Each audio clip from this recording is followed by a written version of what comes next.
Hey, it's Azure with Cycle Barn. Today we're going to be going over the 2024 Yamaha R7. Let's get into it.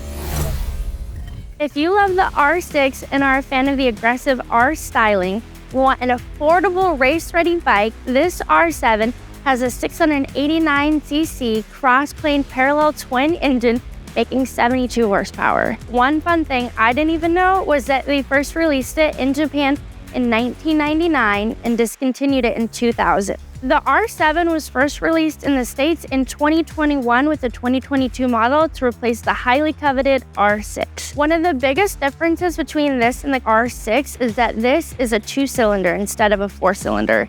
Yamaha went ahead and tamed it a little bit to make it more affordable and also comply with EU regulations. Now that you know a little bit more about this bike, let's dive into the features and some of the tech specs.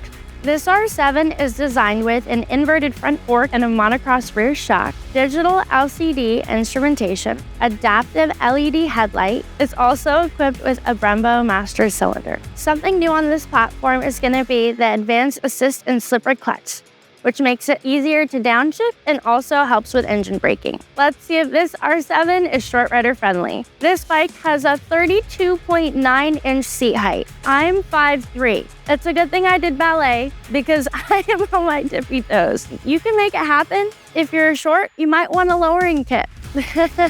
Yeah, if you're a taller rider, definitely not a problem, but if you are on the shorter side like myself, it's not the most short rider friendly bike out there. Before we hear the raw sound of this bike, I'm gonna throw it over to Parts so they can tell you all the upgrades you can do to make this bad girl a little badder. I'm Autumn from Parts, and I'm here to tell you a little bit more about the accessories that you can get for this guy. GYTR offers some frame sliders, quick shifter, and then a fender eliminator, just for some protection. Also, you can bang those gears up and down whenever you want without the clutch, and then to get rid of this giant unit on the back.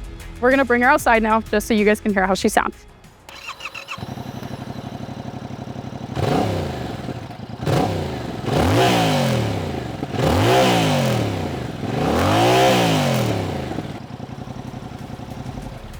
What do you think? Is this a good replacement for the R6? Would you ride this? Stop on by Cycle Barn and see it for yourself.